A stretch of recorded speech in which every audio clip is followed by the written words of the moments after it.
MMA homie show. Yeah, I've been going through some shit, my mental hella slime. Been a while since I seen Jed and I've been feeling like me. Niggas switching, I ain't tripping. What's up, homeboys? I got Vaughn and Ray with me. We're doing the MMA homie show recap for this month. And, you know, I feel like not too much, actually a lot has gone on, right? We had JDM become the new champion. We got fucking the Knicks who, on some other shit, the Knicks had the most epic meltdown of all time, I believe. I've never seen a crazy Halliburton shot like that. So that's crazy. They're playing right now. Twitter was down. I think it's still down. So I don't think the homie chat was fucking dead. Crickets. I don't know what the fuck happened there. And then, we had a couple of homies that just went viral because this week has been a little bit dead.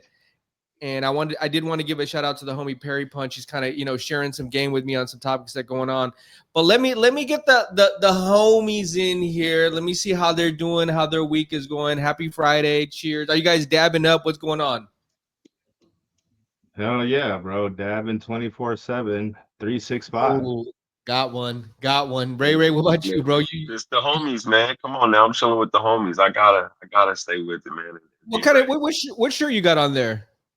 Oh man, this is Michael Myers, baby. You know what I'm saying? I was like, okay. You got the lowrider behind him and shit. You know what I mean? That's love, bro. That's West Coast. You got the swag on and shit. I see you. Oh yeah, you already know, man. And Vaughn, what hat you got on there? Bro, that's the fucking Joliet Sluggers, man.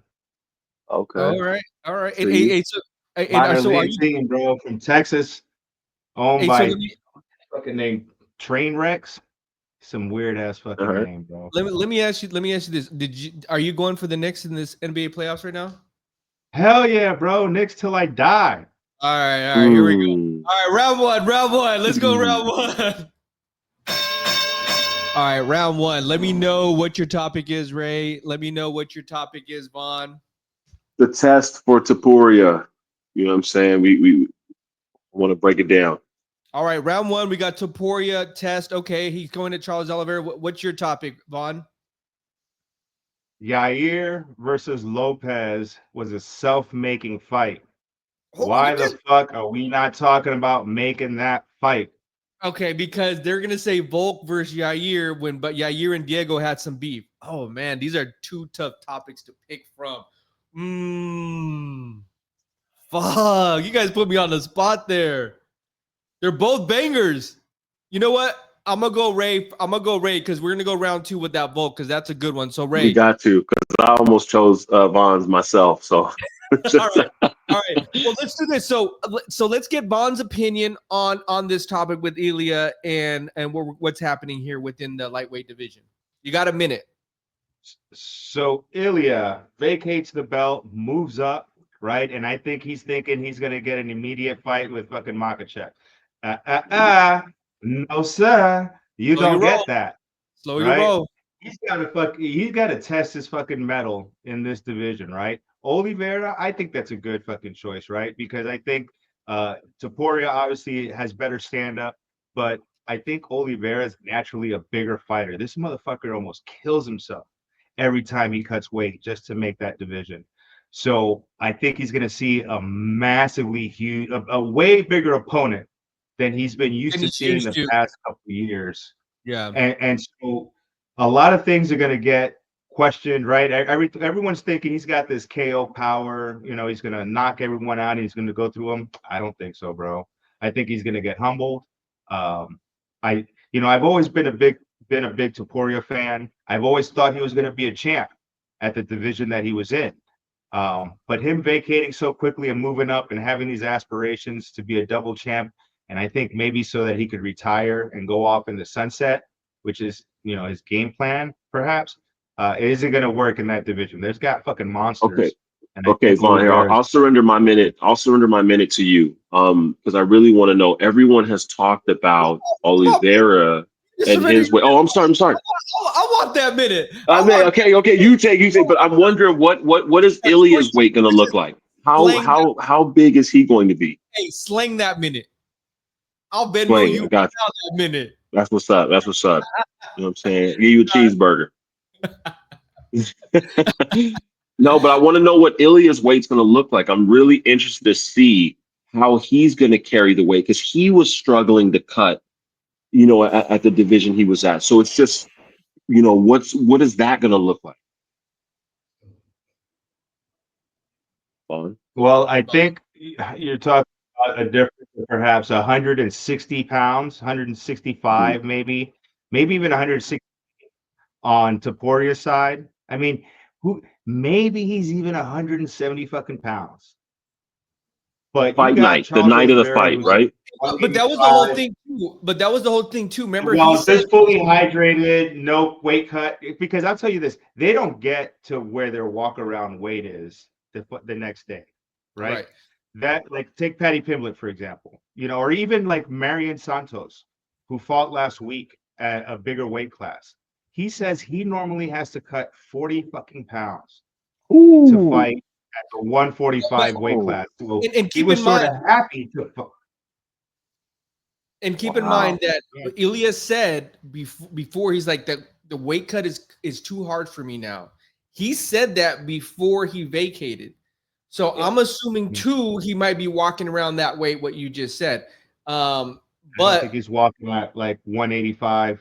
Yeah, no, I agree. Yeah, I know. I and it's crazy because we say he's in for a rude awakening and taller guys, but Max Holloway he's not a short guy. So I think that's what makes this fight so interesting. Yeah, but Holloway is an old guy with a lot of fucking damage, bro. Max Holloway isn't the standard to be, anymore. To be saying, oh man, he's the fucking shit. Yeah, I mean, and I even think about this. Joe Alvarez was cutting weight, and Joe Alvarez is huge. Patty Pimblett is big too. Like, these guys are not small guys, right? And Joe Alvarez may need to move up to the welterweight because he may not even be able to make that lightweight. But I think, hey, let's go into we went way over on round one. Just real quick. Okay, round two. You better say that, round two. Okay. Oh man, we got the graphics for round two. We got the wow. We gotta edit. Hey, we didn't pay the graphics guy.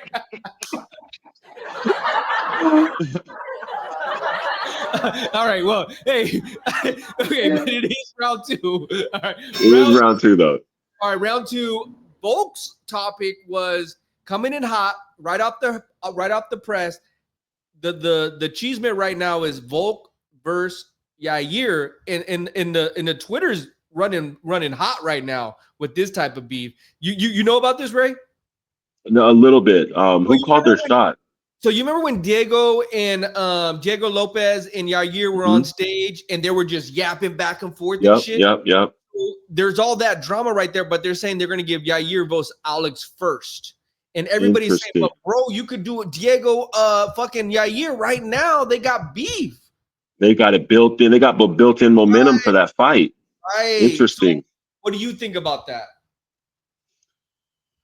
Well, now that I've just, the MMA homies have kind of tapped me into this, I think Alex deserves any shot as far as I'm concerned, just out of respect, but the storyline and the drama behind Lopez, that would carry more, it's more fantasy in a sense. It's more of a dream fight because we already seen the beef, And you've seen Alex already beat Yair too. Mm-hmm.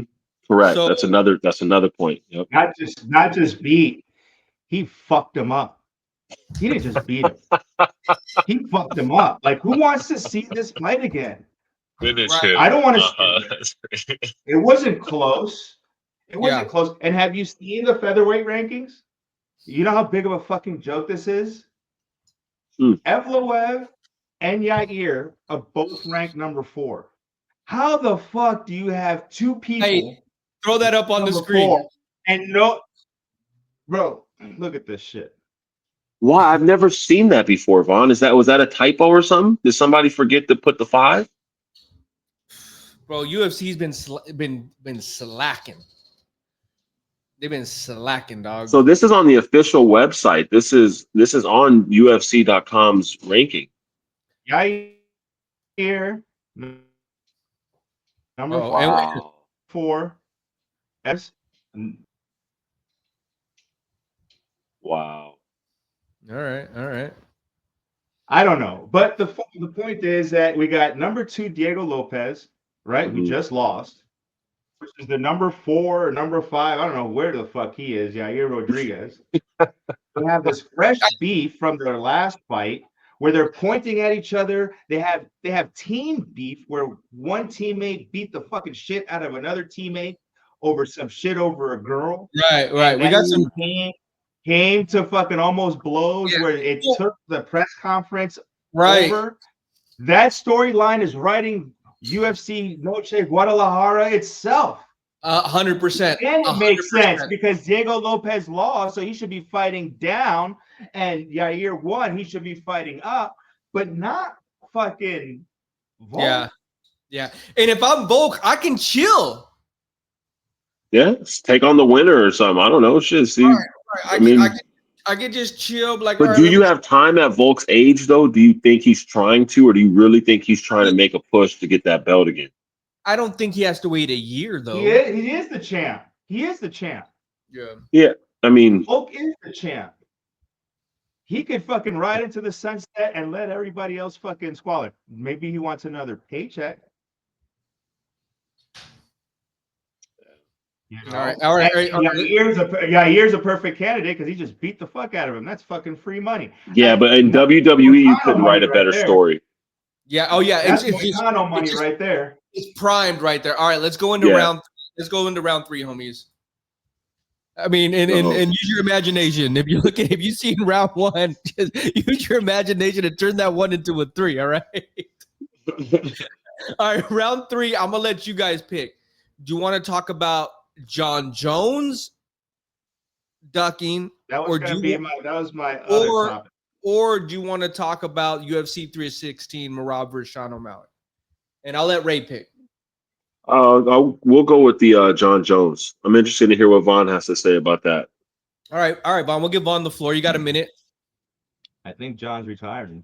I think he's expressed that he's done. I don't think so. And the UFC doesn't want to let go of him now. And they're holding his ass hostage. And he's like, well, yeah, unless you pay me $45 million, I ain't gonna make that fight. Wow. And Dana said, fuck you if you think we're gonna pay you $45 million. And they're holding the whole hostage, bro. Hold on. Where's my wow. Hold on. I think Jon Jones knows exactly what he's doing. He's hella smart, and he's playing a mental warfare right now with Tom Aspinall. And he's making Tom wait and saying, you want to be antsy? I'm gonna play. He's playing the game to the finest, bro. Like, you couldn't write this script better if you were in the WWE. He is the ultimate legend heel right now, and being like, oh, I'm gonna retire. Oh, I'm over here shooting this. I'm over here doing that. I don't even want to fight Tom Aspinall. I don't even need to fight him. Nah, he's smart. He knows what he's doing. You can only juice an orange so much, bro. You can only fucking juice an orange so much. So, for example, say Aspinall says, you know what, fuck it. I am going to take another fight, say against Cyril Gahn, right? Or some other contender. He better not lose. He better not lose. Exactly. Well, hold on. Jon Jones better hope he better not lose either. Yeah, because that's true. Yep. Well, Dana White's not taking the belt from him, though. Dana White is letting him do this, and he's letting him create the narrative. Do you think Jon Jones is holding out for a bigger paycheck behind the scenes, or what's going on? I think it's all of the above. But I think he's playing a mental warfare, and he's Dana's White not calling is not saying nothing to him. He's letting him do all this. Listen. If Dana White came out tomorrow and said, "All right, Jon Jones, that's it. I'm taking the belt," which he's done before. But he's not doing this with him, though, is all I'm saying. I just don't think in that heavyweight division, there's no reason to. Why kill off the hype of the fight for no reason? You know, just because you don't have anything lined up. There's no real plan B in that heavyweight division, in my opinion. So I mean, Jon Jones isn't getting any younger. Jones isn't getting any younger. Okay, so waiting doesn't benefit him. if Tom Aspinall chooses to fight someone else and happens a la Curtis Blades, where even he just fucks his own knee up, there goes $30 million. There True. goes the biggest payday in the fucking UFC history. Because who the fuck's he gonna fight next? Volkov, Cyril Gane, like that. Whatever other fight there is, this is the only UFC heavyweight fight the fans want to see. Tom Aspinall versus Jon Jones, and that's it. But I'm telling you, if Aspinall fights someone else and loses or gets hurt, there goes Jon Jones's opportunity for any money and all that shit. That's over with, and he will retire. I'm telling you, he knows Dana White's not going to call his fucking bullshit right now. He's gonna let him do this. And if a year had passed by, I may have a whole different opinion, right? We're 6 months into it. He fought at end of November. So we're 6 months into it, right? If 3 months from now we're having the same conversation, I may be singing a different tune. But I think Jon Jones knows exactly what he's doing. He's not dumb. He knows how to hype up the fight. And he's doing a mental warfare with Tom Aspinall. And if Tom gets in his own head, and Perry Punch said something to me, Tom needs to now write his own narrative. He needs to stop working off Jon Jones' narrative. And he needs to be like, John who? Oh, I'm fighting Cyril Gane. I've been saying that forever, bro. That he needs to fucking say he's the undisputed. But he's champion. Not though. That's what I'm saying. Tom isn't though. It doesn't matter. But is that his personality? Is that who he is? Is he even like a person though? I see him as a real genuine dude. He's not like a rah like look at me type. You know what I mean? Heel. He's not a heel. Yeah, so here's the thing. Here's the thing. I really think it's a combination of what both you guys are saying. I think Jon Jones is holding out and he's playing his cards right, either to line up the city he wants or to get the paycheck that he wants. And I think Tom needs to be more aggressive with how he's playing this to let Jon know, like, look, I'm not worried about you and on your timeline. I have a legacy to build myself. And I think he needs to confidently just mow down somebody to let Jon know that I'm willing to risk this. And I'm, he's going to win, but that I'm willing to risk this and show you, 100%. I'm not playing. That's it right there. That's 100%. It right there. Yep. All right, let's do this. We all agree. I think we all agree that Tom Aspinall needs to fucking make another fight and not make Jon Jones the fucking center of attention. Almost like, throw Jon Jones under the bus, but like Jon Jones who? Exactly. That's a big double down though. He wins that fight. Now you got bigger money and more pressure on Jon because it's like, look, he's doing this. What's up? And you're not playing the Jon Jones game. Not playing it, and you're not playing his game either. Yep. All right. So hey, before we wrap it up on here, homie of the month. Who do and happy birthday, Red Wolf. Okay, that's what's up. Happy birthday, brother. Happy birthday, Red Wolf. Shout out to all the usual suspects. So who would you have as homie of the month, Vaughn? Bro, I'm gonna shout out Bodkins, man. He came to the Sunday chat. He was at the fights.